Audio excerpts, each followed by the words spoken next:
Dzień dobry, witam serdecznie wszystkich dnia następnego. To jest kontynuacja poprzedniego odcinka. Chciałem Wam dzisiaj pokazać mianowicie jedną rzecz, a tą jedną rzeczą jest biznes rodzinny tutaj, rodziny Natalii. Czym się zajmują? Zabieram Was z Wami i zaczynamy odcinek. Miłego oglądania. Wchodzimy do środka, do zakładu. Jest jedne drzwi, tutaj są drugie. Weźmy po cichu, może tak z zaskoczenia. Dzień dobry, można na chwilę? Witam. Można. Chciałem pokazać Wam, słuchajcie, jak są wykonywane ręcznie meble. I teraz to jest pan Edward, który nam opowie, to jest tata Natalii, który nam opowie, jak to się wszystko wykonuje. Witam. Pokażę może taki uniwersalny narożniczek do małych pomieszczeń, trzyfunkcyjny. Spanie, siedzisko i narożniczek z tego się robi. Składamy boki osobno. Bardzo proste.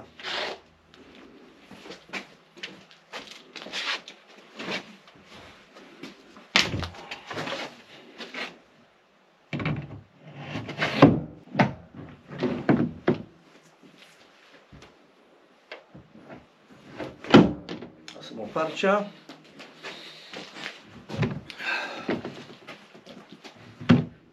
Jeszcze dajemy z tyłu takie wzmocnienie całkowite. To jest lite drewno, deska, która trzyma całą konstrukcję z bokami.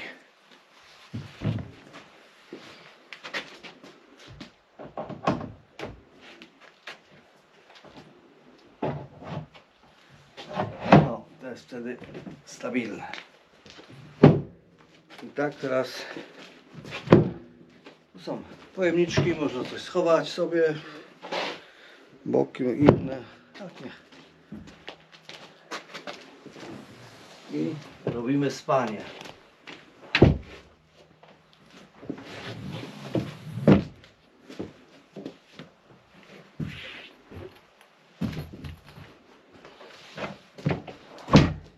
No, tu jest spanie.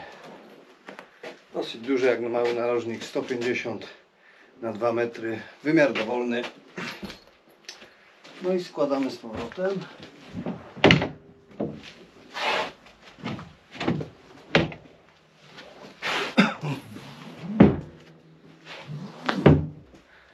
Teraz mamy taką kanapkę, sofkę, jak kto woli tam, jak nazwał, tak nazwał. O, i jest taka sobie kanapa. Z tego możemy zrobić jeszcze narożniczek. Przekładamy poduszeczki. Wszędzie zaznaczam są pojemniki duże, głębokie, ładne, fajne, tu i tu. Tyk.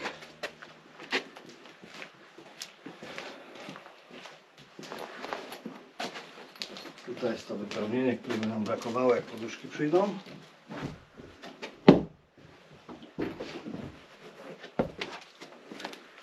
I mamy narożnik.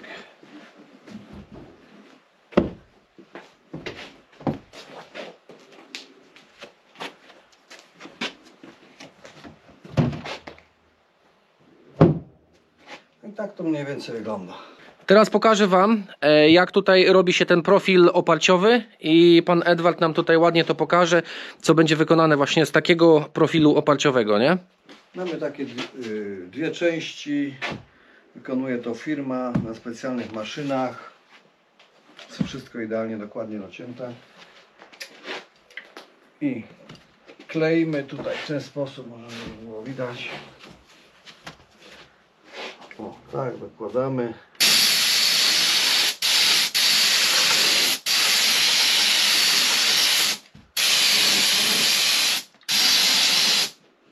Ten klej to jest typowy klej do mebli. Nie czuć go praktycznie. To jest 4 sekundy.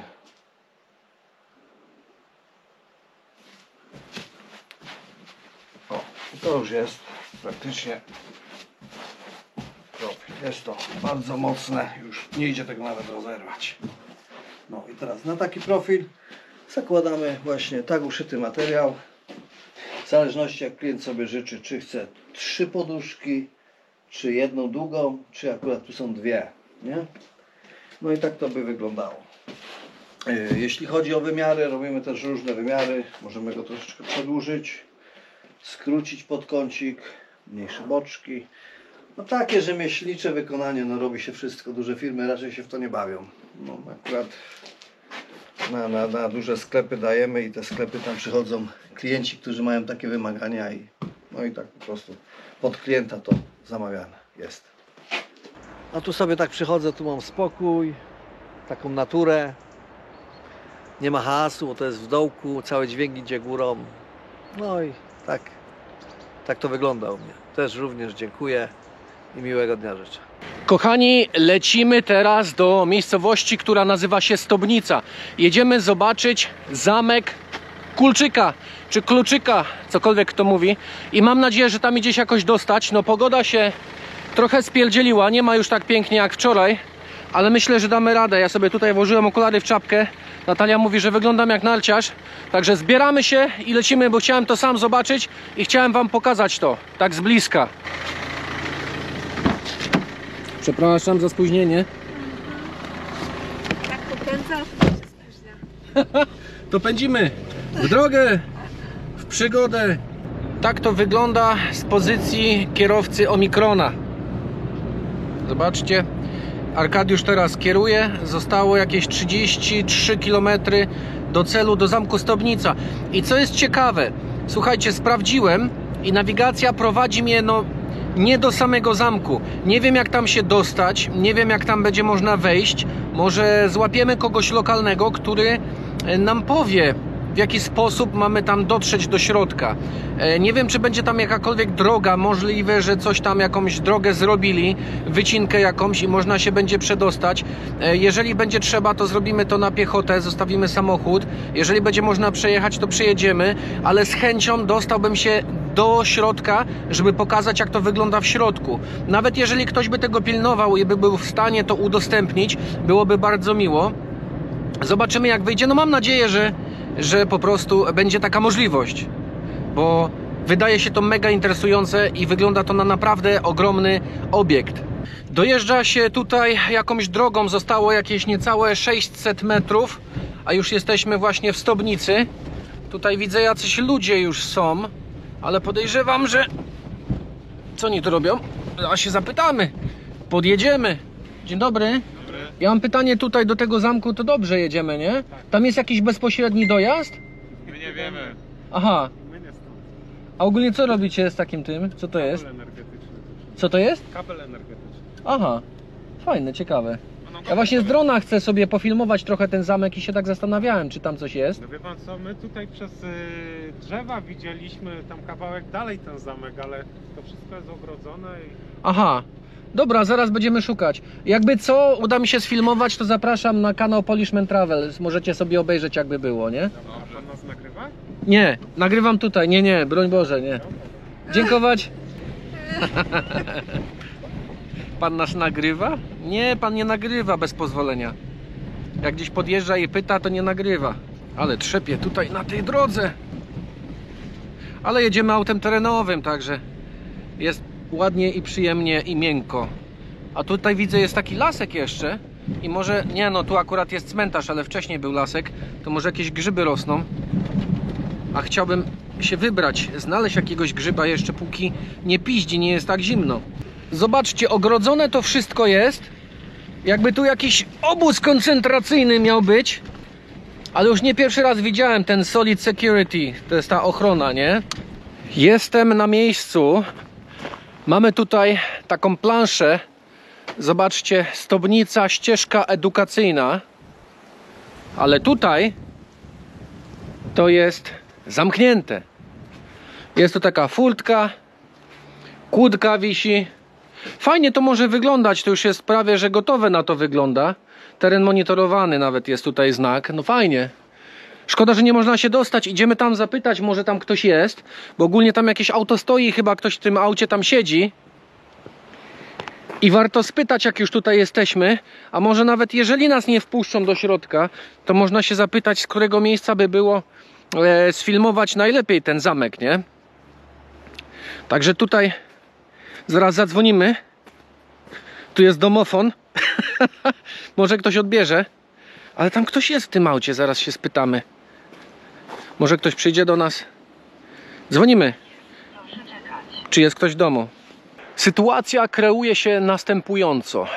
Podszedł właśnie ten gościu tam do mnie do bramy. Chwilę porozmawialiśmy i dzwoni teraz tam do kogoś, się kontaktuje z kimś, kto jest decyzyjny, tam w środku siedzi i ma podjąć decyzję, czy podjedzie, pogadać ze mną i czy mnie wpuści i tak dalej, i tak dalej. Także czekamy na podjęcie decyzji. Ja trzymam kciuki, palce skrzyżowane, tutaj kciuki, wszystko naraz, nawet całą pięść zacisnę na szczęście, żeby się udało. A jeżeli się nie uda, to po prostu zobaczymy, czy można sfilmować to z powietrza. Widziałem, że wcześniej tu latał jakiś samolot i to na dosyć takiej niskiej wysokości, także jakbym leciał dronem, to trzeba jednak będzie uważać, żeby coś się nie stało, nie? Także myślę, że może włączę sobie jakiś tam radar i zobaczymy, czy są jakieś samoloty, żeby nie było trochę kichy, nie? Po rozmowie z tym oto tutaj ochroniarzem na miejscu stwierdziłem, no, że jednak nie da rady wejść do środka. On mnie poinformował, że są jacyś tu ludzie w środku, ale trwają jakieś prace i oni na pewno mnie dzisiaj by nie wpuścili. Może w jakiś inny dzień, fajnie by było się umówić, ale na chwilę obecną nie. Mówił, że to miejsce, co wam tutaj pokazywałem, tą budę, nie? Mówił, że to jest otwarte piątek, sobota, niedziela, że można sobie tutaj przyjść i tą ścieżką edukacyjną sobie pochodzić. Można nawet pochodzić sobie wieczorem. Ja do niego mówię, panie, bo chciałbym sobie film tu nakręcić. A on mówi do mnie, że no, tutaj już ludzie kręcili, wszystko jest w internecie. Ja mówię, no ale ja chciałbym mieć swoje, nie? Dronem chciałbym sobie polatać i tak dalej. A on dalej się upiera, mówi, ale to już są wideo wszystkie nagrane, a po co to, a po co tamto, nie? Taki trochę ten zaściankowy gościu był. No ale cóż, myślę, że polatam sobie coś dronem. Jedyne, na co czekam, to jest troszkę pogody, bo zaczęło padać, zaczęło trochę tak kropić. Jeżeli deszcz przestanie padać, to wtedy zobaczymy, jaka jest możliwość. Bo on do mnie mówi, jedź sobie, panie, do wioski. I tam w tej wiosce jest jakiś most, na który sobie wejdziesz i stamtąd można sobie zobaczyć. A ja mówię, ja nie chcę patrzeć, ja chcę sobie polatać wokoło tego zamku, porobić sobie jakieś fajne ujęcia. I tam z wiochy jest dalej, a tutaj sprzed bramy jest bliżej, jest takie może z 200 metrów czy coś takiego, czy może troszeczkę więcej, ale chodziło mi o to, żeby mieć dobre ujęcie i dobre ujęcie by było najbliżej stąd, jakbym wyrzucił drona do góry, bym zobaczył, jak to daleko i gdzie mogę podlecieć. I jeszcze co się pytałem, czy ludzie tu tracili drony. Mówił, że owszem, tracili drony, bo jakieś drzewa, bo coś tam, albo najwidoczniej latać nie umieli, albo jakieś zasięgi się gubiły. Nie wiem, co tam było grane. I co? Czekamy troszkę na pogodę i zobaczymy, czy da radę będzie lecieć. Korzystam z okazji, żeby zalać trochę wachy, bo na razie musi się wypogodzić, żebym ja zaczął... Dobra.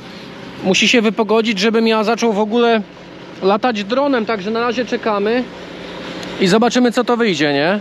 Arkadiusz wymyślił, że jest tu jakaś wieża widokowa w okolicy i na razie jedziemy zobaczyć tam, co to jest.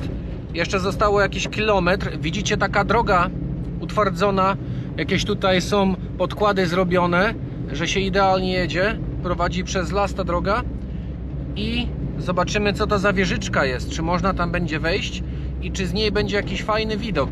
A być może, a nuż widelec. I dotarłem. Natalia zostaje pilnować wozu, nie chce iść, a wieżyczka jest tutaj. Do tego prowadzi taka droga, jeszcze trochę musieliśmy skręcić i idę. Tu jakieś już trójaki czy coś, nie wiem, co to za grzyby są. Grzyby później. Teraz misja wieża. Jeżeli to jest wieża obserwacyjna, no to teoretycznie ktoś tam powinien być, nie? Może by się udało, że ktoś tam jest i ktoś nas puści. Na zamek się nie udało, ale kurde, stąd już widzę jakiś płot, nie? Ha! Zaraz zobaczymy, jak tam dojdziemy. I jesteśmy na miejscu. Proszę Państwa, to jest dostrzegalnia przeciwpożarowa. Wstęp wzbroniony. Ale nawet nie ma tu nikogo, kto by mógł nas tutaj wprowadzić, nie? Nie ma jakiegoś dzwonka, nie ma nic. Tu jest napisane Wstęp wzbroniony. No dobra, obiekt monitorowany. Co tam jeszcze widzę przez te kraty? Zakupiono ze środków Narodowego Funduszu Ochrony Środowiska i Gospodarki Wodnej. No dobra. A może ktoś tam jest i mnie usłyszy? Halo? Jest tam kto? Halo, halo? Chyba nie. Może to jest używane w momencie, jak coś się dzieje, nie? I wtedy. Bo tutaj co jest? Zostaw mnie, jakieś krzaki mnie kłują. Tutaj co jest? Tu jest jakiś punkt taki widokowy w sumie. No i tu jest zamek Stobnica, który chciałem sfilmować, ale żeby stąd lecieć tam dronem, to jest cholera daleko. Akurat z tego miejsca, nie? Widać go kawałek. No bo tutaj, nawet jeśli, słuchajcie, nawet jeśli bym przeskoczył przez płot, to wydaje mi się, że drzwi po prostu by były zamknięte i bym pocałował klamkę, nie? Kurde. Szkoda, że taki obiekt nie jest otwarty, żeby sobie tam można było wejść i zobaczyć, nie? Mamy tu jakiegoś grzyba, ale nie, ten to jest jakiś taki niezbyt zdrowy, nie? O, właśnie. I tutaj, z tego co widzę, proszę Państwa, mamy takiego oto grzybka. Jest i grzybek. Nie jest może duży, ale jest. Pierwszy grzyb w tym roku, którego znalazłem tutaj w Polsce. I zobaczcie, mamy kolejnego tutaj ziomeczka. Proszę bardzo. A ten też jest taki jakiś wpierdzielony. Trzeba by było tu poodcinać wtedy, nie? I proszę, znaleźliśmy kolejne sztuki. Mamy już tyle. Nie mam nożyka, żeby je wycinać, ale słuchajcie, tu widzę takiego małego. No ten to też ma ładny taki kapelusz. No można się pobawić trochę, powycinać, nie? Zobaczcie, jaki ten jest piękny. Niezjedzony, to jest chyba najlepszy, czyściutki, jaki mi się udało trafić. Pięknie. Arkadiusz zbiera grzyby. Zobaczcie, najlepszy, jaki mi się udało znaleźć. I on rósł tutaj dosłownie koło samochodu, nie? No piękny, taki suchutki, w takim miejscu rósł. Pogoda się tak skaszaniła, że dajemy sobie spokój z filmowaniem z drona, bo to nie ma sensu latanie w deszczu. To jest elektronika, się jeszcze coś spierdzieli, a przy tej pogodzie też z delikatnym wiatrem, no więcej może niż delikatnym nawet, mogę go gdzieś stracić, albo może się zamoczyć i też go szlak trafi, nie? To wolimy nie. I pokazało nam to, że musimy tu jeszcze wrócić, jak będzie piękna pogoda.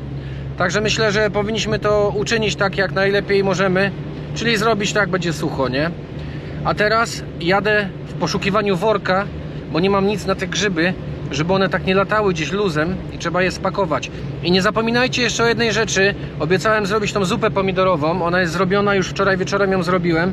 Teraz czas, żeby ją pokazać i czas, żeby Natalia to może przetestowała, bo jadła wczoraj zupę pomidorową, a teraz musi zjeść moją. A jedna jeszcze ciekawa taka rzecz, nie wiem czy wspomniałem wcześniej, ale wolę to dopowiedzieć, że zamek ten w Stobnicy należy do jakiegoś Nowaka i do jego synów, żeby nie było dopowiedzeń, że to było u Kulczyka czy coś w tym stylu.